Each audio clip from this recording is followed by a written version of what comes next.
নায়েক, আজকের সন্ধ্যায় আপনার কাছে আমার প্রশ্ন হলো, ইসলামের প্রতি যথাযথ সম্মান রেখেই বলছি। আপনি বললেন যে মূর্তি পূজা করা ইসলামের সবচেয়ে বড় পাপ এবং আল্লাহ মূর্তি পূজাকে এ কারণে ক্ষমা করবেন না। ইসলাম ছাড়া অন্য ধর্মের পরিবারে জন্মগ্রহণ করা মানুষের কি হবে? উদাহরণস্বরূপ ভারত, এখানে অধিকাংশ মানুষ হিন্দু এবং সারা জীবনেও তারা ইসলাম সম্পর্কে নাও জানতে পারে, অথবা কেউ তাদেরকে এ ব্যাপারে নাও শেখাতে পারে। এসব মানুষের দোষ কি? তারা কি কখনো জান্নাতে যাবে না? আল্লাহ কি এই মানুষদের জান্নাতে প্রবেশ করতে দেবেন না?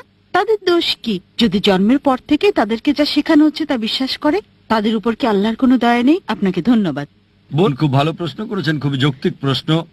অমুসলিম পরিবারে জন্মগ্রহণকারী মানুষদের ব্যাপার কি, আর তাদের পিতামাতা মূর্তি পূজা করছে, তো দোষটা কার?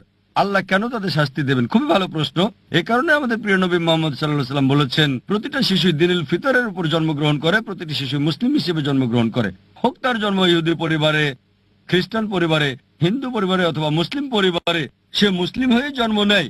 আগে আমি বলেছি, মুসলিমের সংজ্ঞা হচ্ছে যে ব্যক্তি নিজের ইচ্ছাকে আল্লাহর কাছে সমর্পণ করে। তাই প্রত্যেকটা শিশু জন্মের সময় তার ইচ্ছাকে আল্লাহর কাছে সমর্পণ করে, পরে প্রভাবিত হয় বয়োজ্যেষ্ঠদের দ্বারা, পিতামাতার দ্বারা, শিক্ষকদের দ্বারা, তারপর মূর্তি পূজা শুরু করে, অগ্নি পূজা শুরু করে, ভ্রান্ত পথে চলে যায়। এ কারণে যখনই কোনো অমুসলিম